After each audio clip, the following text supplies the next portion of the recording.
estoy trasladando es para cultura general, porque ustedes no están acostumbrados a leer en físico. Estos son reportajes que yo guardo, que leo entre sábado y domingo, entre semana, por supuesto. Entonces, el primero tienen el origen del perro en Guatemala. Y nosotros somos columnas de opinión. Justicia es un tema de toda la sociedad. Eduardo Mayora, La guerra de la justicia. Ramón Perellada, Estuardo Zapeta, un héroe de la libertad. No sé si ustedes escucharon alguna vez a Estuardo Zapeta en un programa que él tenía. ¿No? Era brillante, es periodista indígena, brillante, antropólogo, profesor de varias universidades del país y en el extranjero. Muy crítico, excelente, y desgraciadamente la diabetes se lo llevó. El Fritz Thomas es un profesor en la Martín, que habla siempre de economía, está hablando de las grúas, o una grúa, un problema de aduana que tenemos.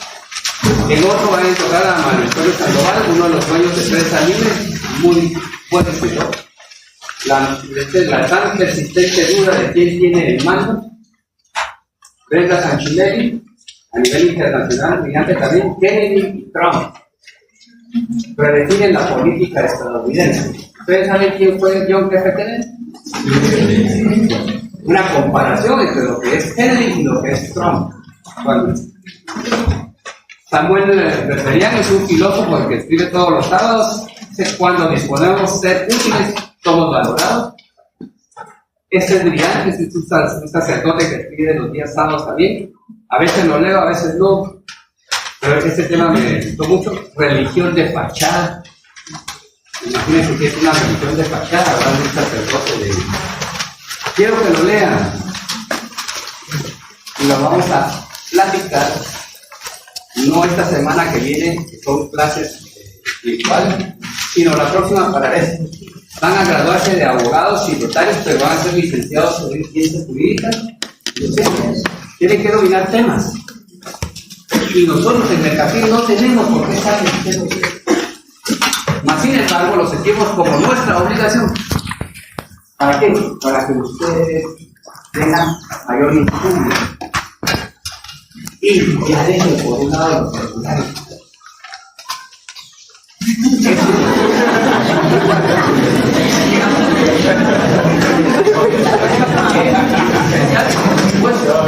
Pero no es totalmente.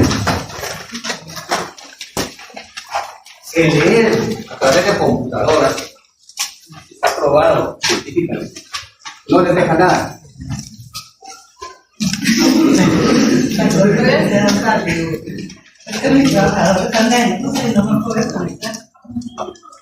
Es empresario, tiene estrés y pónganlo en silencio con el vibrador.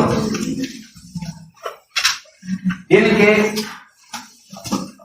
leer. Esto del origen del perro está saliendo un suplemento, inclusive musical, en Prensa Libre. Cómo se inició y quiénes mantienen la música folclórica guatemalteca. Y aquí cómo se introdujo el perro en nuestro país a través de la conquista. ¿Han leído ustedes libros sobre el conflicto armado interno? Que no debería ser conflicto armado interno, sino ser una guerra. Una guerra. ¿Por qué creen que se le puso el nombre conflicto armado interno?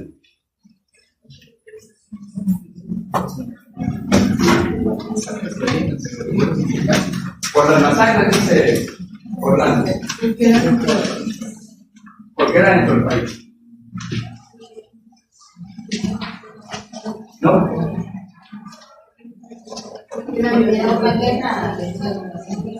Que de ser denominada guerra, haría fundamento de los derechos humanos.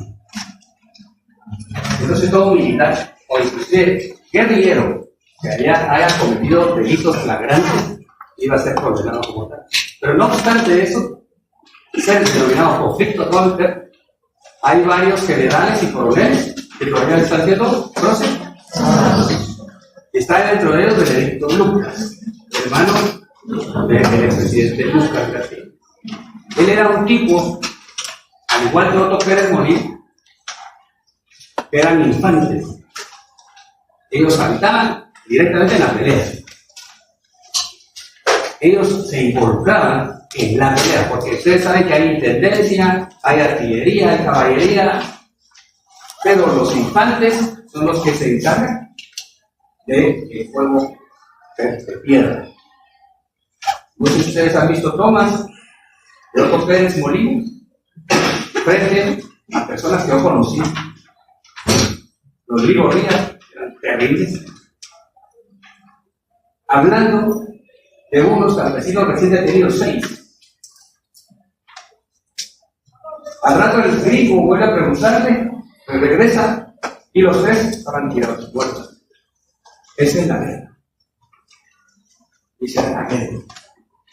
Y aquí, Ríos Montt se atrevió a ingresar a la universidad. Por eso es que ustedes ven barrotes en las aulas. No existían barrotes. Desde que invadió el ejército, esta universidad tiene barrotes.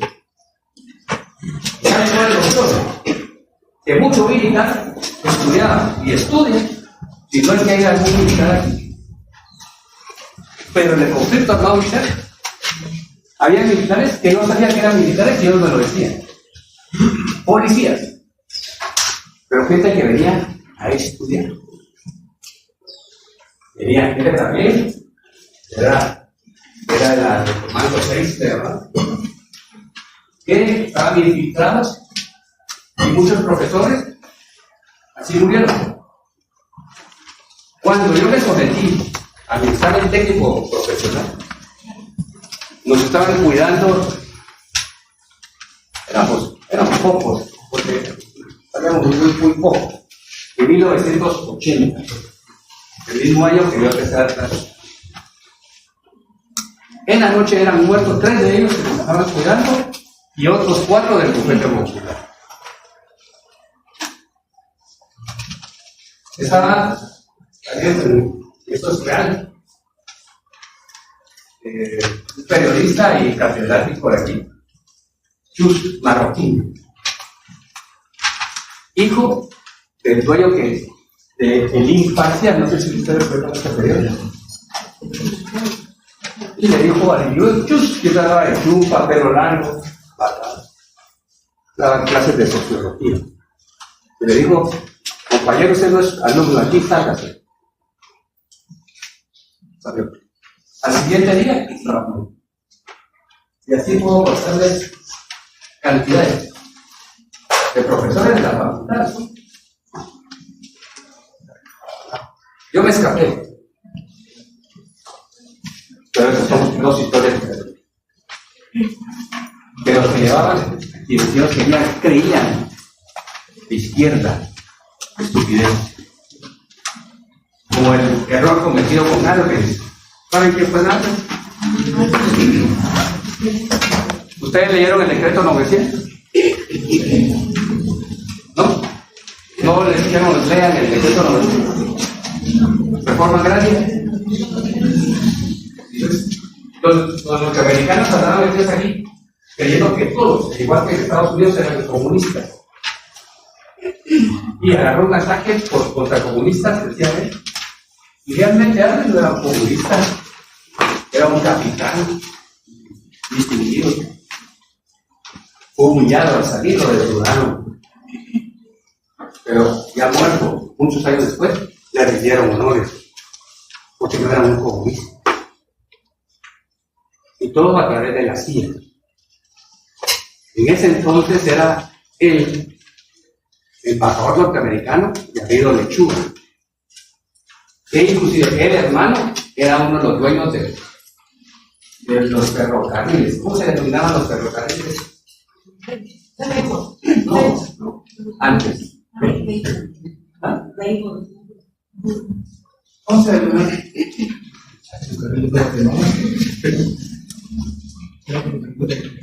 Pegua, pues. Lo tengo como tarea.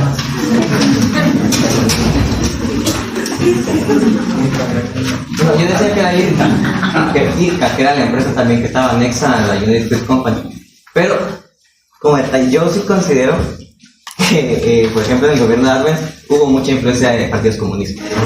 El Partido Guatemalteco del Trabajo de José Miguel Fortuny estuvo muy cerca, igual la influencia de María Villanova con Arbenz.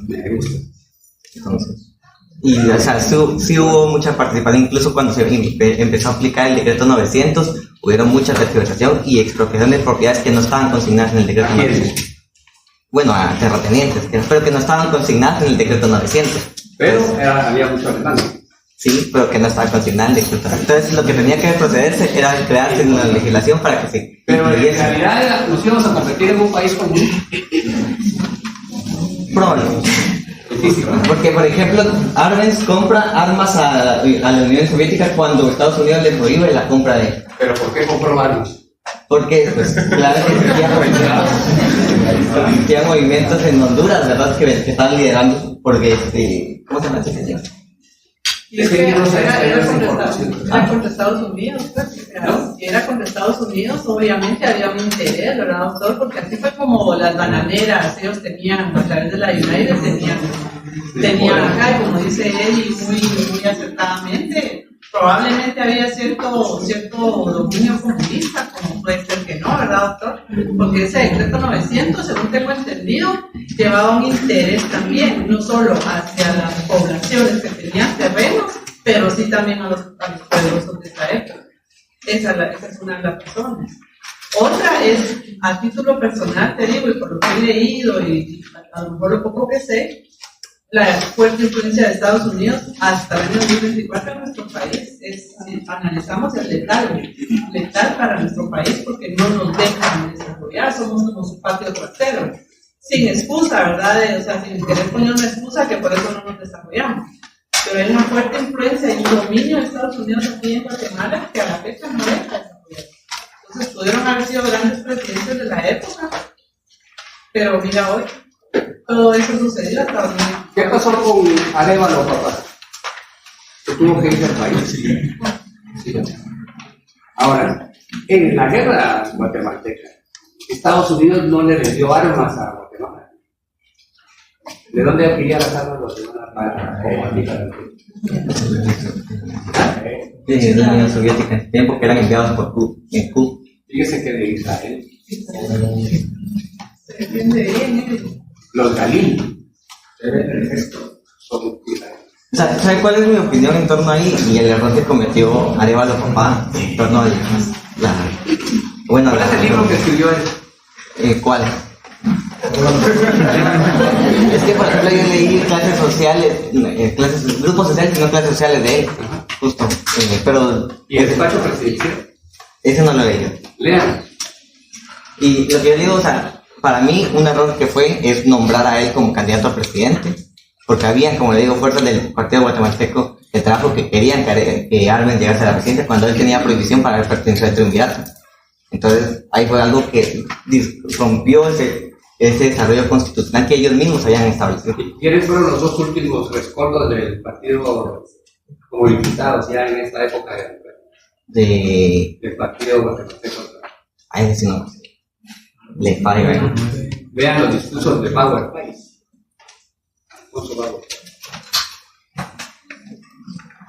Ya no existe ese tipo de gente muy preparada. Ahora no llega cualquiera, sin ninguna preparación. Todo por buscar dinero. Hay excepciones, porque hay excepciones. Pero lo que es el país, cómo debe desarrollarse, ya es nuestro. Y nosotros no estamos, y vuelvo a reiterar, no estamos preparando abogados criminales. Nosotros estamos preparando ciudadanos. Ustedes sean buenos ciudadanos. Pero en esto yo tengo un poco de... discrepancia. Porque en mi pensamiento ignorante yo decía, yo quiero ser abogado porque yo quiero ir a limpiar el Congreso. O sea, pero una golondrina no hace verano. O sea, ahí es o te haces al sistema, o te matan, o te sacan. Entonces, el problema es de que nosotros posiblemente, pues todos vamos a ser abogados algún día, ¿no? vamos a querer entrar a la política, vamos a entrar a la política, pero nos van a decir, mire, 2 millones de quetzales le cuesta su curul en el Congreso, ¿verdad? Si usted la quiere. Y entre ellos mismos están tirando los trapitos al sol diciendo que eso es lo que cuesta una candidatura para diputado, ¿verdad? Con partidos fuertes. Entonces, ¿y cómo hace uno ahí? Ahí solo que venda un rincón para ver. El tema de política es fantástico. Pero si ustedes quieren estar al discurso de la política, tienen que estudiar ciencia política y filosofía política. Porque la práctica es otra. ¿Cuál es la columna vertebral de la política? La ética. Porque de ahí proviene. Eso nos hace avanzar. Si tenemos amplios conocimientos, no solamente de derechos, sino de toda la situación nacional, dominamos un tema. Podemos llegar a. Aquí nosotros hemos tenido alumnos que llevan, no sé si alguno de ustedes ya estudia en otra facultad, aquí mismo en la facultad, aquí en la universidad. ¿Qué estás estudiando? Trabajo social. Excelente.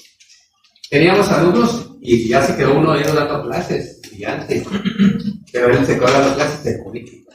Se graduó de abogado y de politólogo. 2 ramas. Excelente. Trabajo social tiene que ver con nuestra ciencia. Lo importante es que nosotros nos interesemos por estudiar, pero no como unas máquinas. Grabarse los artículos, no. Analizar. No saber que los artículos, el artículo tal dice esto, no, pero sí saber dónde está ubicado ese artículo. Si ustedes se percataron en los exámenes, no venía una pregunta directa. Inclusive en 2 variantes venían a clase para que empiece ustedes a desarrollarse, porque en la calle es desarrollarse. ¿Van a hacer dinero o no? Esa es cuestión de cada uno. ¿Qué es lo que van a trabajar? Cuando después de ustedes se gradúen, van a ir a la calle y van a ser todólogos. O después se empiezan a especializar. Sacan maestría, doctorado, lo que sea. Pero si no tienen acceso, o no quieren, o no tienen tiempo, son autodidactas. Y al ser autodidactas aprenden más.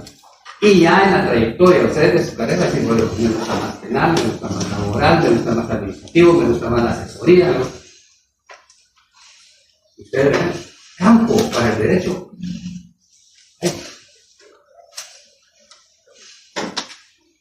Cuando yo me gradué, yo soy el colegiado 2.850.000. Éramos menos de 3.000. Ahora hay 40.000. Pero hay campo. Hay campo. El problema es en el colegio de abogados y notarios es que soy el amigo del presidente del Tribunal de Honor del colegio de abogados y está una cantidad de quejas contra notarios de abogados por una mala práctica. Como les decía la vez pasada, me llama la atención privada, de forma privada una vez, de forma pública, y después, señores, usted queda suspendido. Y 5 años, 10 años. Y peor si cometen un delito, concatenado a la pena que le imponga un tribunal, el tribunal los va a castigar, el tribunal de honor del colegio de abogados los va a castigar. No tienen por qué verse el problema. Porque van a haber personas que se acerquen a ustedes pretendiendo engañar. Cuidado. Ustedes tienen que tener tacto. Olfato para las personas. Estoy haciendo dinero. Muchos han muerto millonarios. Muchos han muerto pobres.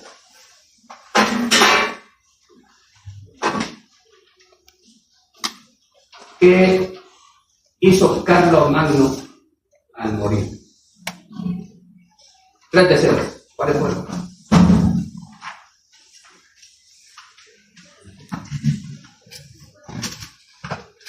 ¿Sabes qué es importante, no? Alejandro el Grande.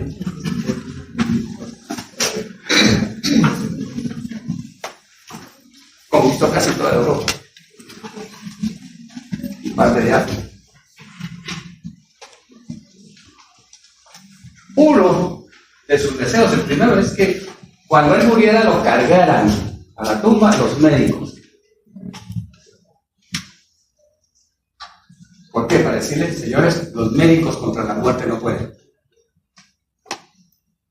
2, que toda la riqueza que él hizo mientras iba a su cortejo la fueran tirando. Y 3, que las manos la llevara por la cortejo.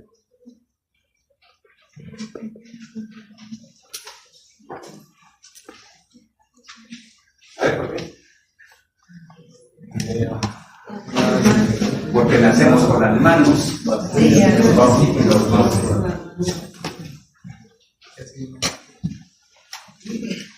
Ni los zapatos, ni el mejor traje que tengan, aunque se los pongan, no se llevan. ¿Por qué? Porque ya se fueron. Ya se fueron y no sabe la gente si ese era el que le gusta. Buena puntada. ¿Ibas a decir?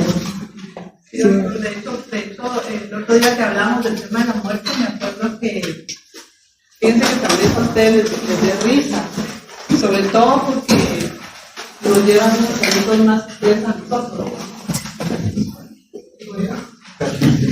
Pero yo le decía al doctor, tal vez no mismo ya uno con traje, ¿verdad? Porque hay puestos, porque hay un trabajo que hacer, obviamente que venir con traje, pero veo, con todo respeto a él, un muchachito, pues. Veo al doctor bien apegado, y él, pero está intentando un diálogo. Aquí no me está veniendo a hablar, disculpen la expresión, babosadas. ¿Viste la última influencer que salió? ¿Viste cómo se engordó? ¿Viste los zapatos que traía? ¿Viste que hizo un tatuaje? ¡Ay, no! ¿Y viste que no vienen a hablar de babosadas? Esas babosadas hablemoslo cuando estamos en ocio. ¿Sí?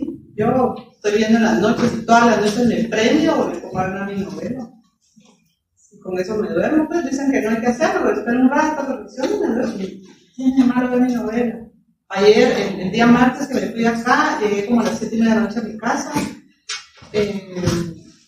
cené, y dije, ¿qué quiero hacer ahorita?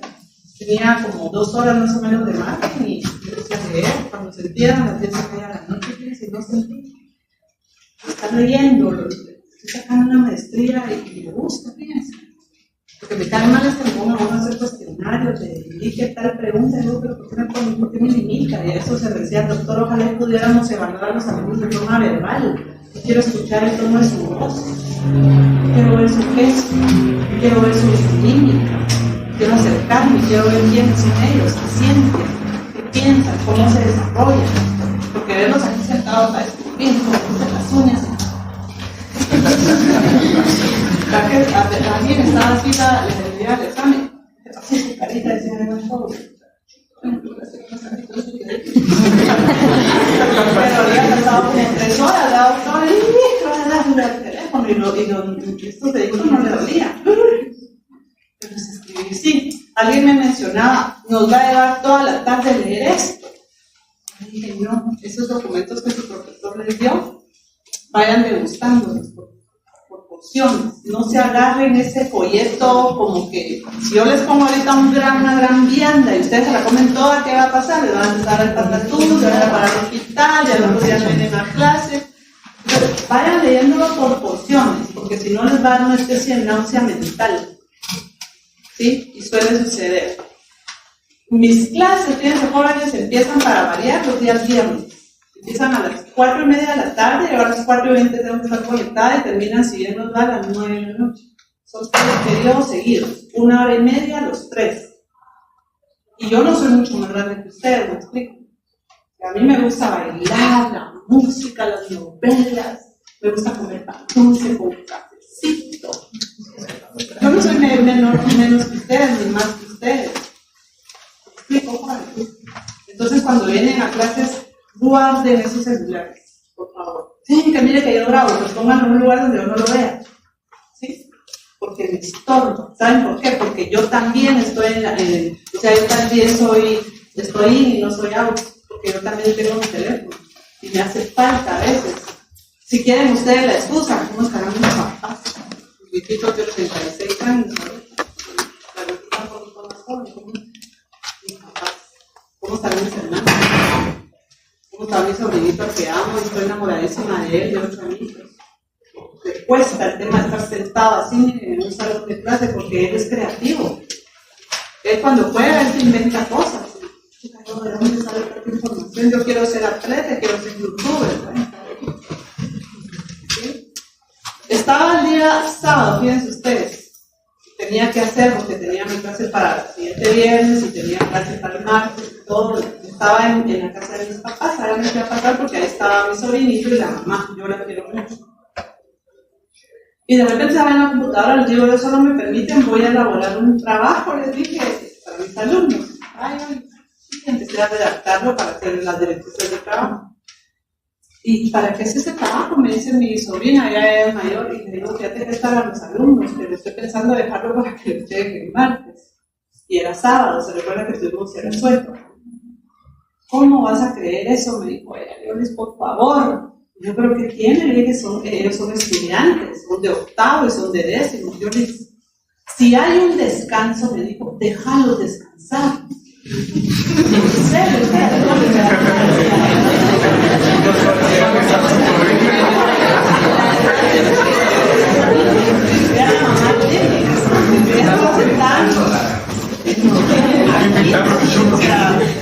y se los comento porque ella me pidió, me dijo decirles que de alguna manera yo salvé su descanso. Lo voy a hacer y yo voy a hacer más que ella no puede hacerlo. Es una niña hermosa, mi sobrina, es preciosa esa nena y mi sobrino igual, una belleza niño, y lo amo, pero se quedó sentada, fíjense, a la par mía, en la mesa del comedor, y yo desconcentrada a la computadora, porque si no, yo sé que al rato me jalan las orejas a mí, ¿verdad?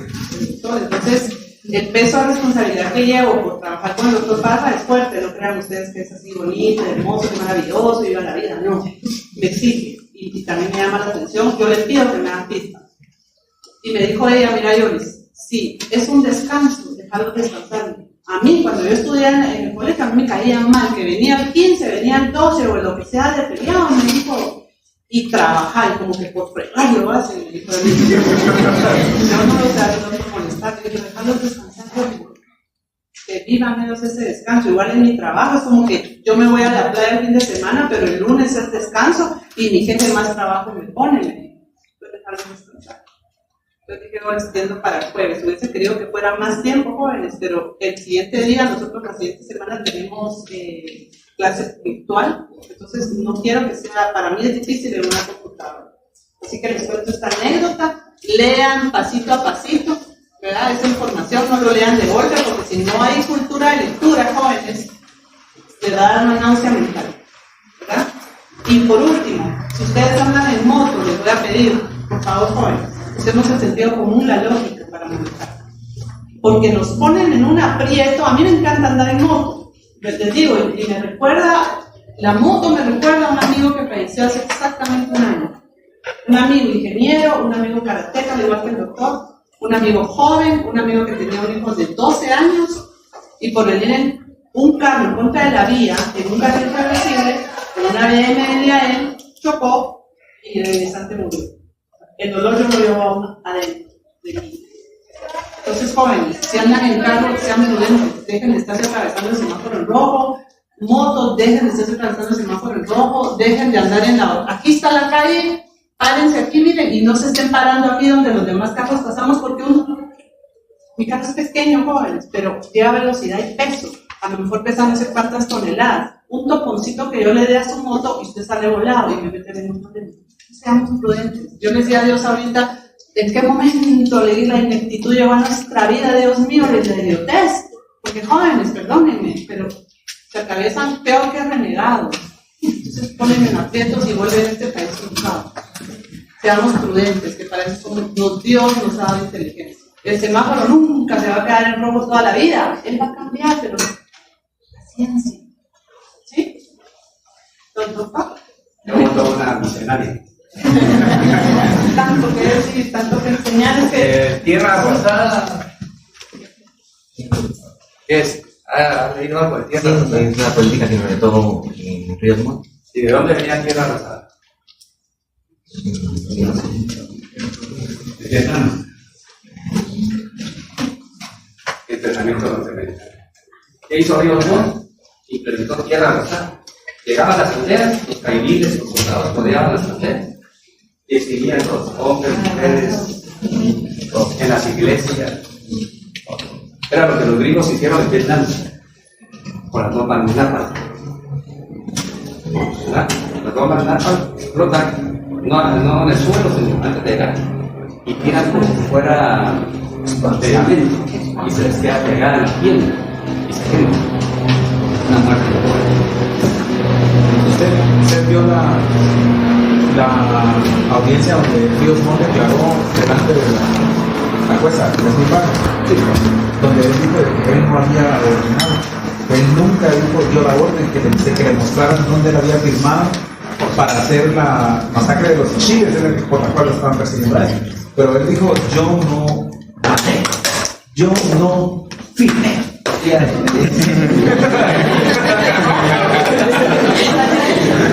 Por eso, pero entendieron las iglesias evangélicas, porque las trajo aquí. Y estos monstruos que deben ustedes trabajar. De hecho, fue porque incluso las iglesias católicas empezaron a implementar lo que se denominaba la teología de la liberación. Entonces fue que utilizaban las iglesias evangélicas porque la iglesia católica había dado el apoyo al darse cuenta pues cómo el ejército estaba reaccionando con las poblaciones. La historia de Gustav. Y el hermano siendo obispo de la iglesia. Contrariamente, era obispo, el hermano de Ríos Montt era arzobispo.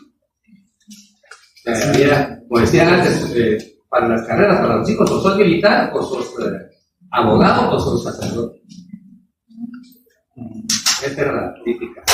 Tranquilo. Una última historia. ¿Escucharon ustedes a Mandela? De Mandela.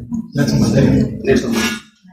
¿Cuántos años estuvo preso Nelson Mandela? 27 años. 27. 17 en el mismo lugar donde él salió libre. 7 años de trabajos forzados. Y llegó a ser el primer presidente negro después del apartheid, donde solo blancos podían dominar Sudáfrica.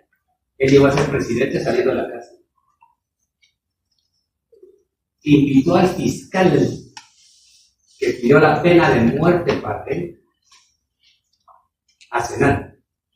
E invitó a su carcelero, que lo había custodiado en esa cárcel durante 17 años. Los invitó a cenar, llegaron a cenar. Y al viernes, y le dijeron, ¿por qué? Porque si no los invito a los apartos, no soy libre. Está hablando de espíritu. Son palabras filosóficas. Si no los invito y hablo con ellos, no dejo de ser libre. Entonces hay cuestiones que cargan y de grandes hombres de la humanidad que nosotros no leemos y que tenemos tal vez a la par. O que en el futuro ustedes se encuentren y alguno de ustedes va a ser presidente de la República, diputado, ministro, funcionario en el extranjero. Yo estoy por celebrar con mi promoción del Instituto Nacional Central para Varones que viven los 50 años de graduado. Y se dice fácil. 50 años de graduado. La mayoría médicos, ingenieros y 4 abogados. Uno ya muertos, otros en el extranjero. 50 años. Tal vez sus papás estaban recientes. cuando yo estaba egresando al secundaria en 1970.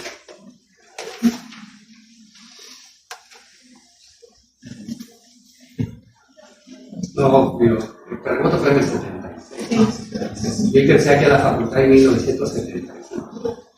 Yo existía este edificio. Ese edificio ahí en el centro que ustedes ven, que se llama el Gallinero. Ahí estaba en el tercer nivel, ciencia política. Y estaba primero, segundo y tercero. Tercer año de derecho. Y en el edificio central que ustedes ven, en la parte de arriba estaba cuarto año y en la parte de abajo era el aula, menos el auditorio, era el quinto año. Todos se manejaban con cartas. Y el secretario de la facultad le salía con cartas. No agarraban cartas. ¿Qué crees, Paco? Unas cuantas secretarias, trabajadores de la facultad. ¿Cuántos en cada aula? Y nuestro examen privado duraba 2 meses, no 3 o 2 fases ahora. 2 meses. Teníamos de 2 de la tarde a 7 de la noche trabajos, sentencias, procesos administrativo, laboral, penal, civil, notariado, que llamaban el prenatal un día antes. Y después 5 horas con profesores titulares. 5 horas examinadas. Ahora ustedes examinan 3 horas con gente que viene de la calle. Ya no examinamos profesores titulares porque ya quedamos muy pocos. O sea, que usted con forma termas. Yo tengo 20 años que estoy en el examen. Porque no sabe, porque usted, porque ahí lo que evalúan es si sabe o no sabe. Si no sabe, no pasa. No es tanto como esto. Ustedes van a encontrar en los privados que es buena gente, pero hay gente que va a ir de mala fe. Y va a hacer una pregunta que los va a despertar. Y como vienen nerviosos. Tienen una oportunidad de muchos años. Mira, muchachos, me hice una pregunta no pudiera moverse. Se asustó. Entonces dijimos, vamos afuera. ¿Qué le pasara? Uno no puede ser. Y mis exámenes, ¿con qué empezaba? Preguntas básicas. ¿Qué es el derecho mercantil? ¿Cuáles son las características? Ahí va uno así. Si uno miraba que el alumno estaba bien preparado, podía un poco más. Pero no venir de una vez. Díganme usted que es la nulidad. Nos vamos a matar. Usted ve todo como fuera el ejercicio, va a calentamiento. Y uno, aquí, con 43 años que tengo de dártula, uno se vuelve un psicólogo empírico. Puedo yo pensar quiénes van a llegar y quiénes no van a llegar. ¿Quién es Aragán? Pero va a llegar.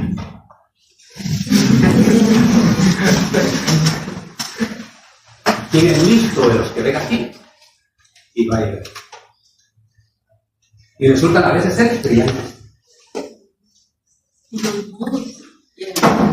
¿No? Los que son mudos.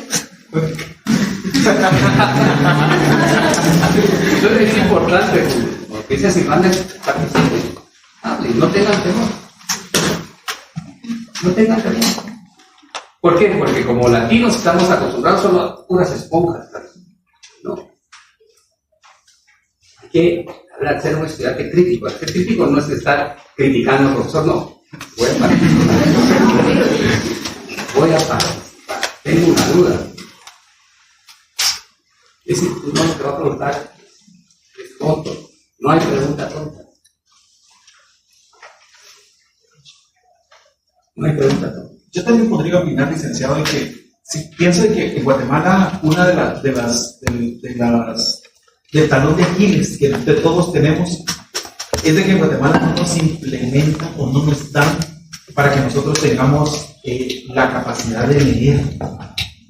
muchas veces toda la gente que cuando son, por ejemplo, las elecciones, toda la gente vota por la gente equivocada porque no lee, no sabe quiénes son, no sabe cuál es su política, no sabe cuáles van a ser quién es la persona, o sea, y siempre siguen los mismos porque la gente no cambia su forma de pensar porque no lee, no tenemos esa capacidad como la práctica de leer. Lo que no tenemos es el hábito. Es el hábito de lectura. Pero, por ejemplo, mire, en Costa Rica obligan a todos a que estudien al menos la primaria. Dicen que a los meten presos y no están estudiando. Y aquí en Guatemala no hacen nada porque todos los jóvenes estudian. Entonces, eso a la larga, pienso yo, de que hace de que no nos desarrollemos. Y obviamente a los diputados no les interesa implementar una ley de esas porque obviamente ellos quieren seguir sentados ahí, que la gente siga ignorante, votando por ellos, ¿verdad? ¿Saben ustedes en qué porcentaje bajó el estudiante a nivel primario? Este año, en la época de pandemia y todo eso, hay menos estudiantes en primaria, menos en secundaria. No quieren estudiar. Pero es por falta de hábito y educación dentro de casa. Hablando sobre el tema, el año pasado fuimos a hacer un estudio a una escuela en Villanueva, cerca del Frutal, y entrevistamos a la directora. ¿Trabajo social? Sí, sobre cuánto había disminuido ese lucro. Y lastimosamente ella negaba mucho el problema. Ella decía, no, es que se cambiaron un colegio y todo, pero ya revisando números, allá pasando la encuesta en sí, y más a los maestros, pues ya se estaban temas económicos y múltiples cosas, pero por desgracia la directora lo negaba. Pero sí era bastante presente que había bajado el nivel de trabajo.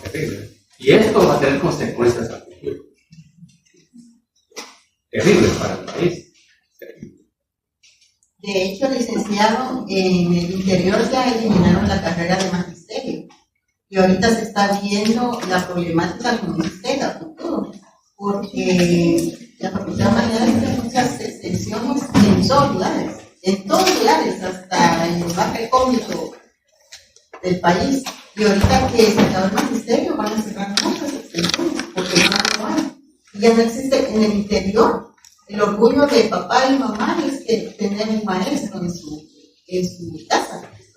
Exacto, y ahorita ya esta carrera ya llegó a su final. Yo no soy maestro, yo me hice. Aquí. ¿Y por qué me hice? Fíjense que donde la biblioteca no era la biblioteca, sino el espacio, era un aula.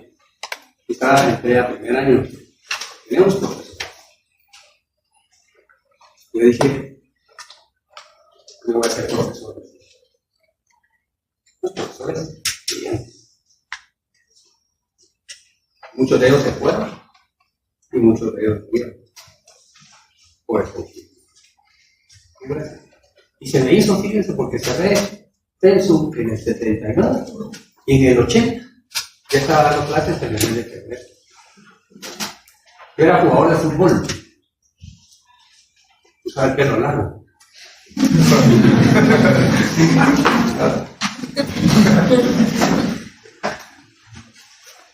Y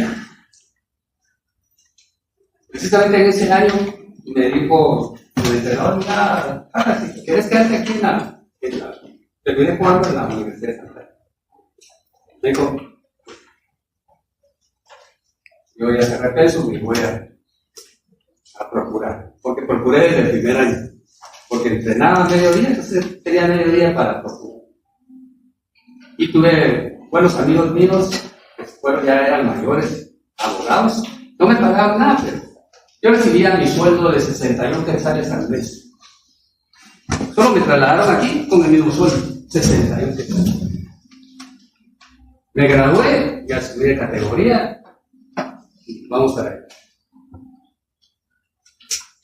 Pero ustedes no saben lo que les espera en la vida, pero mentalícense que van a estar bien, no en forma negativa, no con pensamiento desagradable.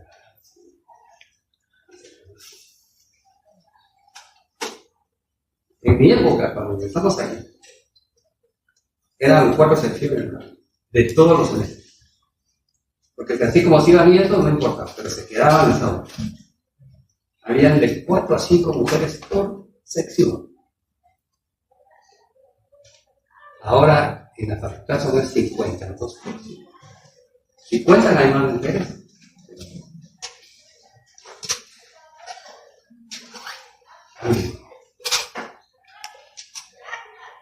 Bien.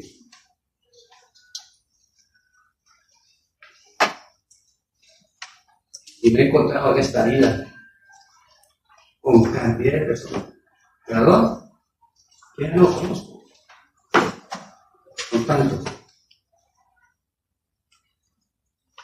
Y daba clases, en la mayoría de veces eran alumnos mayores que yo. Yo tenía 24 años.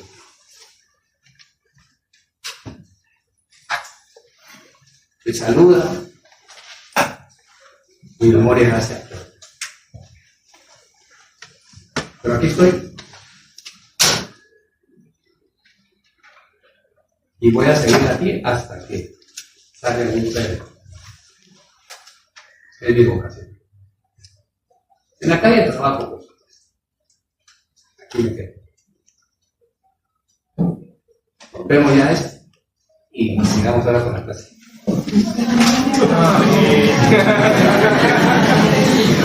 ¿Qué historia? ¿Quieren saber algo más?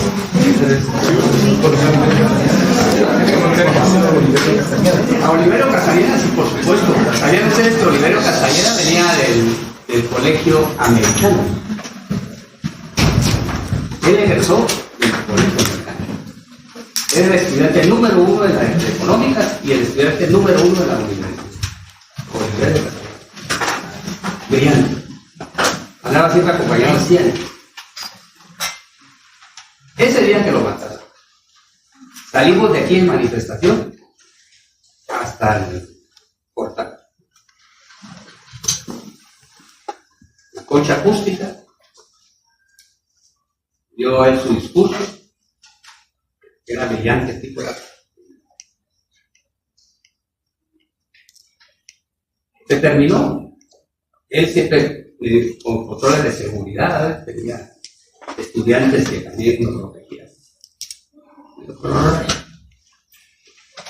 Antes en esos habían almacenes que se cerraban con persianas. Estamos camino a la entrada del portal quedó y todavía es bajado uno de los kits que existían en ese entonces. No, que todavía no. Ahí quedó Oliverio. En la tarde, la policía estaba desmantelando la clínica de su papá, un doctor.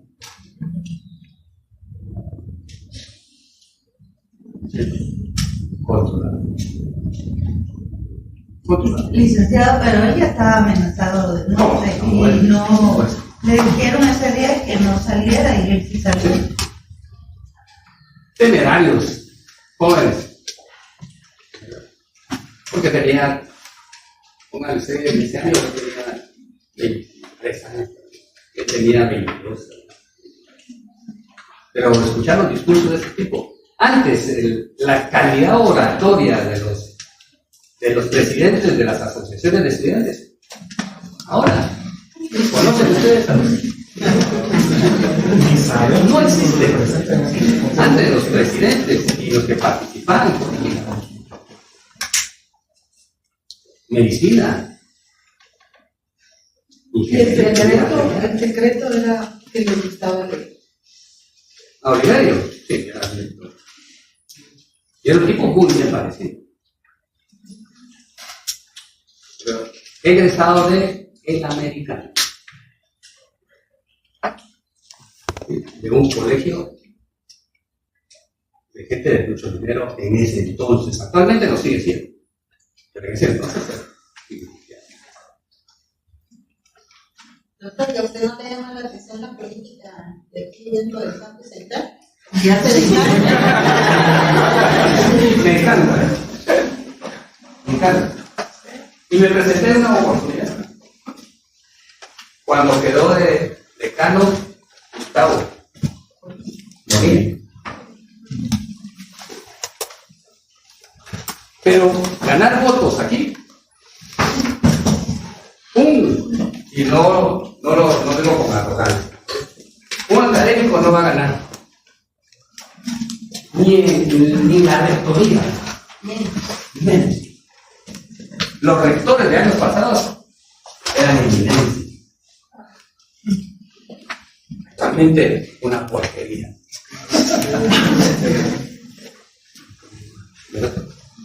Eminencia. Mario Dani, por ejemplo, que lo mataron los mismos partidos saliendo de la rectoría. Y eso debería decir es algo que para mí me resulta muy interesante y es uno de los grandes males que nos ha dejado esta constitución que tenemos y puede otorgarle el poder político a la Universidad de San Carlos. Creo que si usted puede hacer una comparativa entre universidades reconocidas, ninguna de ellas tiene un peso político como el que tiene la San Carlos. Y eso es lo que ha generado es politizar la academia, ¿saben? Si bien al principio creo que fueron como ideales muy bonitos, decir que vamos a academizar la política, lo que pudimos ver en la realidad fue el efecto contrario. Y eso es lo que ha llevado, ¿verdad? Que por ejemplo se estanquen pensums, los que se postulen para esos cargos no vayan con el objeto de mejorar la academia o seguir construyendo, sino que busquen ese poder político que tiene, ¿verdad? Y por ejemplo, tenemos problemas derivado de eso, ¿verdad? Del poder que le otorga la Constitución a la universidad, como la iniciativa de ley, el nombramiento de magistrados. Todo esto viene a generar, ¿verdad?, que la universidad se desvíe del camino inicial, o sea, el objetivo principal. Y para mí creo que sí es importante que dentro de las universidades exista el debate político donde se genera sus movimientos, pero no, que no se actúe desde la institucionalidad, ¿verdad? Porque eso es lo que viene a generar es ese problema político y que se desvíe de los fines principales de una universidad. La academia tiene que llevar esa parte política, porque política es una buena administración. Ese es el término político. La academia debe mover a través de la política, pero mover esta política constructiva. No que ingrese la política a la universidad y la invada. Y todos esos ideales se perdieron. Ustedes tienen que conocer de política. ¿Qué es la política? Estudiar a los clásicos y a los modernos. En filosofía. Este próximo año van a llevar filosofía política, porque ya llevaron filosofía, pero ahora no dan clases filósofas. Antes sí. Fíjense que salí de Central viene a la facultad. Y quien me iba a dar filosofía, del derecho o filosofía clásica aquí, había sido mi profesor en ese momento.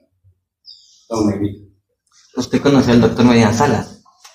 Él fue el que nos dio... Bueno, Medina. Sí. Pero él te da constitucional. No, él nos dio filosofía también. Pero ya, Juan Carlos Medina Salas. Juan Carlos, egresado de la Queche, un virtuoso orador. Ganador de concursos de oratoria. Tipo que conocido. Muy bien. Pero el problema es que el estudiante ya no está interesado en la filosofía. Pero ustedes como abogados tienen que estar bien involucrados en eso. Licenciado, disculpe. Y él estuvo exilado mucho tiempo. Y regresó a la vida. Lo que siento es que la Universidad de San Carlos tiene historia dentro del país. Lastimosamente la política ya no es una política honesta. Para ser político, lastimosamente, tiene que ser corrupto para llegar hasta donde está. Yo considero que la Universidad de San Carlos es un gobierno pequeño, igual o peor de corrupto que tenemos afuera. Desde el momento en que dejamos abrir la puerta a tantos politiqueros, olvidamos la academia. Y ahorita vemos a la Universidad de San Carlos como una buena fuente, solo como rastrillo, solo para gente y para esto, y la academia la dejamos a un lado. Por eso hemos perdido mucho espacio, como dice el compañero, en la elección de magistrados, cuando la Universidad de San Carlos se ha quedado afuera. Y ahora no tenemos, pero ni la elección en el paraninfo como lo hacían antes. aunque se miraban los carros con las maletas ahí afuera. Pero, o sea, hemos perdido mucho espacio porque hemos dejado de dar demasiada corrupción a la universidad. Es lo que se maneja actualmente. Gracias. Compañera que está aquí a la par de la niña Rosado que me ayudó, ¿cuál es su nombre? ¿Perdón? Carla. ¿Y usted a la par? Ángeles. ¿Qué opina usted? ¿Usted considera que es importante que alguien que se está postulando a magistrado de la Corte de Guatemala tenga que dar clases en maestría, que sea un requisito? ¿Qué opina usted de eso? Pues yo considero que para el nivel que exige semejante el cargo, pues necesitan preparación tanto académica. No, pero que ellos den clases. Si usted ya dio clase, fue profesor o profesora en tal nivel, entonces eso es un requisito para agregado a capacidad, idoneidad, documentos, cuántos años tiene de trabajar, todo su CV, más que tiene que dar clases en la universidad o tiene que haber dado clases. ¿Qué opina usted de ese requisito? Esa es mi pregunta básicamente. Yo opino, licenciada, que es un requisito tal vez no esencial, pero sí importante. ¿En qué sentido sería En el importante? sentido de que se conoce la experiencia, pues desde siendo estudiante, como ustedes dicen, conocer al estudiante, acercarse al estudiante, como ustedes preguntan a diversos compañeros su opinión. Y para estar en un cargo de ese nivel, se debe conocer diversos. ¿Qué opina Juan Manuel? Gracias. ¿Cuál es su nombre? Ángeles. Ángel. Juan Manuel, ¿qué opina? Tiene razón. ¿En qué sentido? Por favor, no estamos viendo que no digo ningún chiste, ¿sí?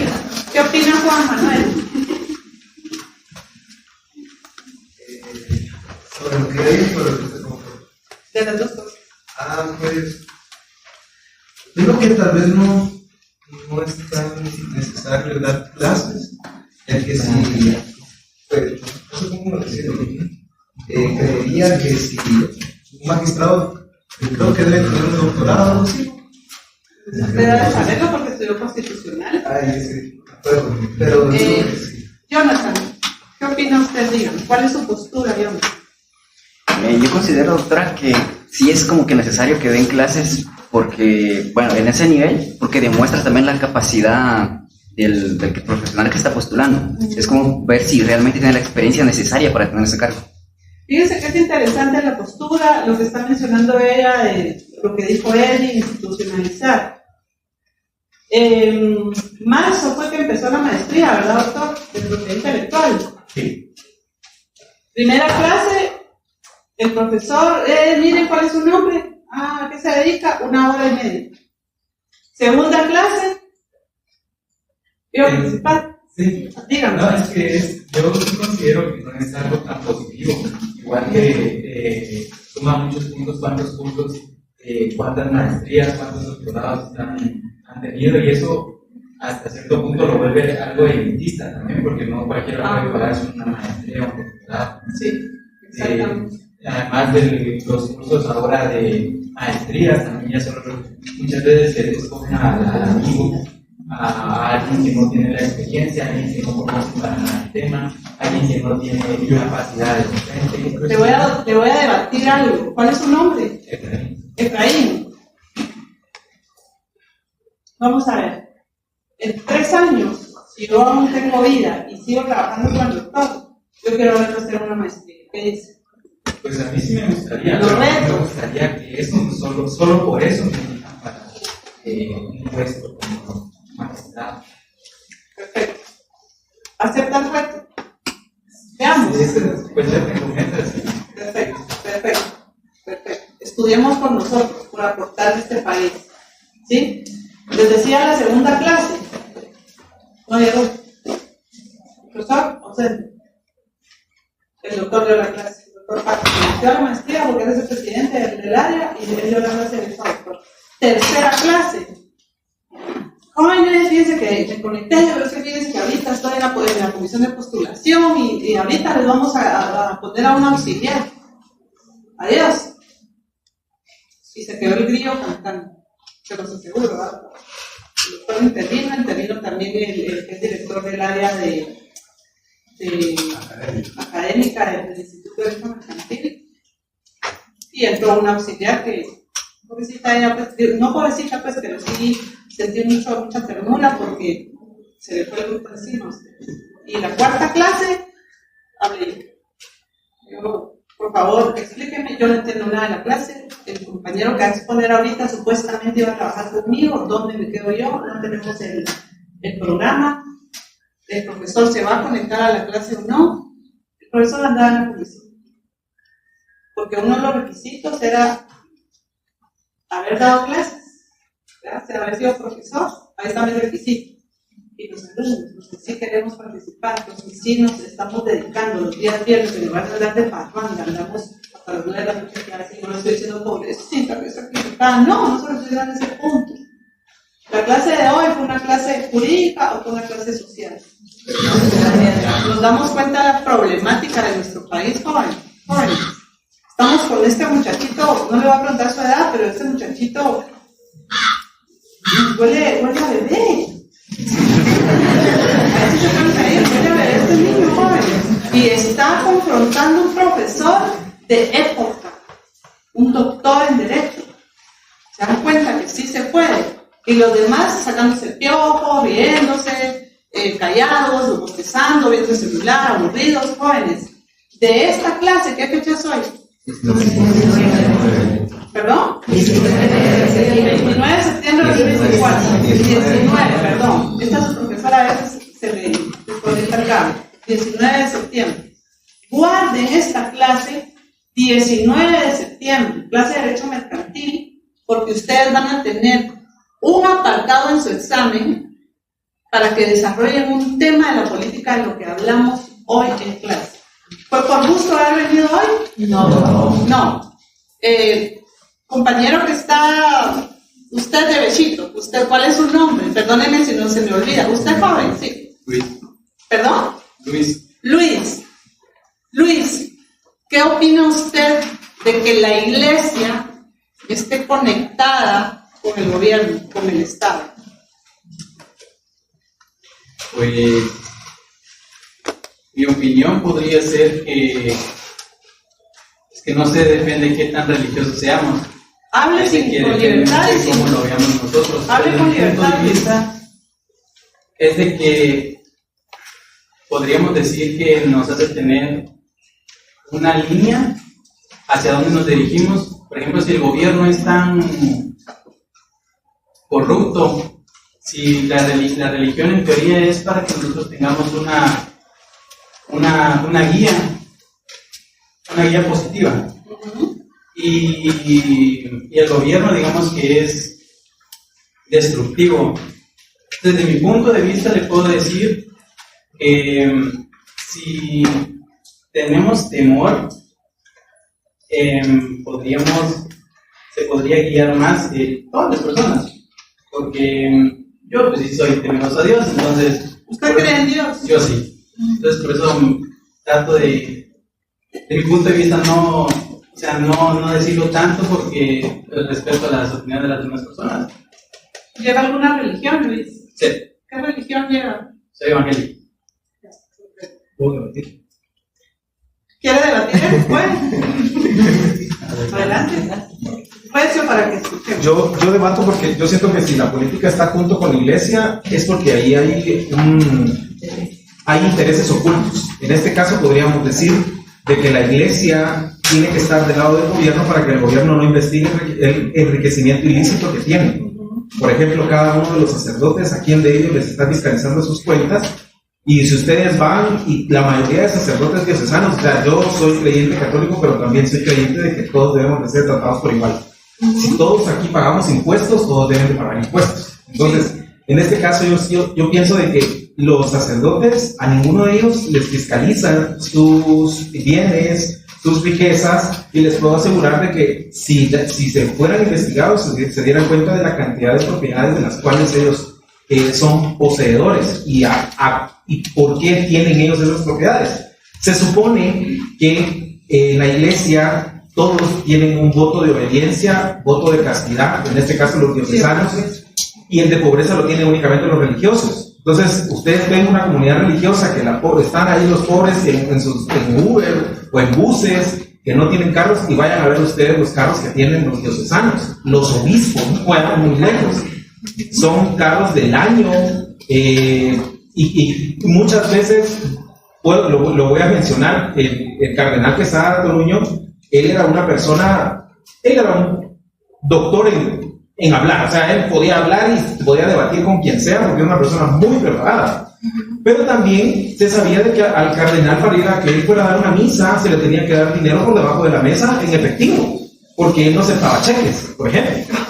¿Verdad? O sea, a tal grado de que cuando el cardenal muere, dice, la mitad de mi fortuna utilícenla para restaurar todos los bienes que estén en mal estado de la catedral. Imaginen, no eran 100,000 quetzales, y restauraron todos los cuadros que estaban dentro de la catedral. Ahora pregunto, ¿dañó alguna sensibilidad, jóvenes, salir de sea católico? Porque, créanme, tenemos que ser mente abierta. Yo, porque nadie me ha preguntado. Tenemos delito en la luna. Yo no creo en la religión. Estoy decepcionada de eso. Pero respeto, me explico. Porque cuando yo pasé una situación terriblemente mala en mi vida, mala, fue la iglesia la que cortó mi vida. Y no me estaban preguntando, no me estaban pidiendo un solo centavo, y tampoco vieron si tenía carro o mi vestimenta. Me apoyaron, y gracias a eso salí a flote. Estoy agradecida con la iglesia. No sé, la iglesia, más cuando le dicen saluda que hasta la pagan, Dios mío. Me gusta. Pero procuro aportar a mi país. Luis, perdón, ¿algo más que quiera aportar, Luis? Pues, en base a su experiencia, yo toda la vida, mi familia, todos hemos sido evangélicos. Mi papá murió hace 5 años y para mí fue muy duro, ¿verdad? Porque a veces me imagino que entre hijos tenemos, ya sea el papá o la mamá, son preferidos. Claro. Entonces, en este caso era mi papá para mí. Cuando él murió, definitivamente se me devastó todo para mí. Y no existe una persona que dijese yo pudiera ahorita decir, esta persona me ayudó a salir de donde yo entré, lamentablemente después de la muerte de mi papá. Y en caso fue buscando a Dios, ni siquiera buscando, viendo intereses de los demás, simplemente fue buscándolo a Él. Y como mi testimonio, lo único que puedo decir es de que si nosotros nos basamos en las riquezas de todos, cualquier persona podemos tener riquezas. No es necesario ni siquiera, me imagino, tener tanto conocimiento, porque hay personas que no tienen tanto conocimiento y tienen bastante. Exacto. Y pues yo la verdad, tal vez tenía una buena vida antes y me vine hacia abajo y por mi propio esfuerzo estudiando y todo, pues he logrado salir adelante solo. Y lo tenemos aquí hoy. Y si no hubiese sido porque preguntamos, Luis, usted estuviera callado ahí y nosotros no lo quisiéramos conocer. Excelente.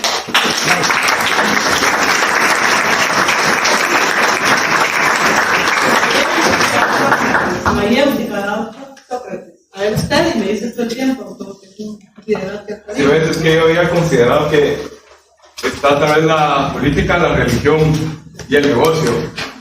Porque en sí que la iglesia esté conectada con el gobierno es de gran ayuda, pero eso, como vivimos en un mundo corrupto, ¿qué se puede hacer? Ni porque se levante quien se levante, ahí sí que, por lo que yo creo que solo Dios le puede ayudar a alguien para poder mejorar algo, pero de ahí nadie, ni que quien tenga mejores intenciones, nadie. Pero creo que es importante que la iglesia esté conectada a través con el gobierno, por lo que mencionaban acerca de la ética, acerca de la filosofía, aunque claro está muy transgiversado, pues por lo mismo. Es muy utópico. Ajá, sobre todo todo se va. porque recordemos, jóvenes, atendiendo a lo que... ¿Cuál es su nombre? Esteban, lo que Esteban dice, el fin de la iglesia, por eso es que no se cobran tributos a la iglesia, porque el fin de la iglesia es aportar al bien social y llegar a un bien común. Por eso es que no se les cobra tributos, porque tienen una labor social, ayuda al Estado. ¿Sí? Pasa algo con la comunidad, vengan, hablemos, oremos o confesémonos, no sé, para que el alma, porque aquí vienen ustedes a alimentar ¿qué? La psique, la intelectualidad, pero en el alma. En el caso de Luis, o que Esteban tenga un problema, o qué sé yo, quién de ustedes viene con el alma destrozada. A mí me vale. Yo vengo a mi clase y me voy. Y les dejo un trabajo. Es que no venimos hoy por buscar clases jóvenes. La clase Cuando es seriedad, póngale seriedad, y cuando hay que reírse, muéranse de la risa. ¿Algo más que va a agregar? No, yo creo que ahí estamos únicamente ahí con la importancia de la filosofía y de la ética. Perfecto. Que si de verdad, si no, no se podría. ¿Alguien más? ¿Sí? Sí. Bueno, solo para mencionarle que muchas veces la iglesia, igual ya que tenemos el primer texto de la época prehispánica, ha servido como herramienta ideológica, porque para conformar el Estado, pues necesitan que tener a las personas unidas, ¿verdad? Y también muchas veces como ente de dominación. Pero, o sea, es importante la moral y la ética, pero la ética debería ser objetiva realmente a qué religión tenemos, porque primero, Guatemala es un país con múltiples religiones. En ese salón ha puesto de que no todos somos católicos, de repente hay evangélicos, de repente hay otras religiones. Entonces, como iglesias, hay varias. Entonces, si se une solamente una iglesia con el Estado, oprima a las demás. Pasa muchas veces. Entonces, es muy importante recordar eso. Sí es importante la moral y la ética, pero muchas veces se tergiversa porque no todos comparten lo mismo. Creo que ningún país lo tiene, ¿sí? Todos los países tienen múltiples naciones dentro. Y por desgracia, solo tener una iglesia a la par del Estado genera represión. Grupos sexuales van a ser oprimidos. En Europa, usted sabe que mucha gente es religión, ateo. ¿Por qué? ¿Por qué? Porque si usted le pertenece a alguna religión, le cobran un impuesto. Vaya usted a ver República Checa, por ejemplo. Le cobran un impuesto, entonces tiene que usted, y a la gente no le gusta. ¿Cómo voy a yo pagar un impuesto por creer en Dios? Y ahí están las iglesias. Tuve la oportunidad de entrar a una iglesia desde por ahí. Fíjense, bueno, que había poca gente. Y en algunos no se ve que den diezmos, o ofrendas, o limosnas, no sé cómo se llama, pero deberían hacer silencio. ¿Por qué? Porque si usted dice que dice a todas luces que cree en Dios, ¿qué religión es? Cristiano, paga impuestos. Y eso es la gente. Entonces, y en Guatemala saben que es lo más complicado, que todos creemos en la fe, todos somos cristianos, y andamos hablando más del prójimo y riéndonos y burlándonos, y me vale madre tu vida. Ah, tiene un tatuaje, uy, eso era mi tiempo. Les dije a mis alumnas, doctor, el día martes, que me quedé platicando con ellas del 10º semestre, ustedes cuando vean a una persona, fíjense, consejo de una persona que ha vivido tanto, acérquense y empiecen a ver si hay luz ahí. No para iluminar su oscuridad, ¿vieron? Porque todos llevamos sombras, todos llevamos clavos en la vida. Acérquense y vea, ¿hay luz ahí? Para juntarla con su luz y empecemos a caminar juntos, porque este mundo es bien fregado. Es lindo, pero es bien fregado. Si esa fíjate que tiene tatuajes y un montón de piercing y le pone pero es una gran persona. No le estoy diciendo tatúes, ojo, por favor. Estoy hablando con gente adulta. No le estoy diciendo tatúes, no le estoy diciendo metas en mota, no, por favor. A lo que voy es, no defina a la persona por lo que es, por el carro donde vino, por la ropa que se pone. No la defina, no la juzguen. Mujeres, por favor, entre ustedes no se aplasten. Es una costumbre ancestral, cavernícola, que como no tenés la cinturita, oye, no, espera, pero como ya se le ve la canela, no se habla por un lado. En la Biblia dice, fíjense, usted mencionó la Biblia, con mucho respeto, que el adorno de los ancianos son sus escándalos, y en ellos hay sabiduría. ¿Qué es lo que está diciendo en las Sagradas Escrituras? La religión, no, las Sagradas Escrituras. Respeten al anciano de ellos. Si no tienen paciencia, háganse un poquito a un ladito, pero respeten, no le bocinen. Pueden darle un paro cardíaco y sobre su espalda va a caer. Porque por ese camino que él pasó, van ustedes. Respeten al anciano. Yo sé que cuesta tenerles paciencia porque son mi papá, 84 años, los papás, 86, 7 años, mi papá, y a veces es que me quieren que no se lo hace su cara. Mi hija, ¿por qué hiciste ese tatuaje? Hija, ya Dios, mi papá siempre me lo papito. Tranquilizarse, perdón. Pero cuando sea que haya un juicio, que realmente haya un Dios y venga a confrontarme, yo voy a hablar con él. Y si tengo que pedir perdón, lo voy a hacer. ¿Sí? Jóvenes, ustedes están jóvenes, llenos de vida, aporten. En una serie de exámenes va a venir esta clase. 19 de septiembre, porque van a desarrollar un tema. Empiezan a investigar qué tema quieren averiguar y ese va a ser parte de su examen. ¿De acuerdo? Entonces el tema va a ser libre.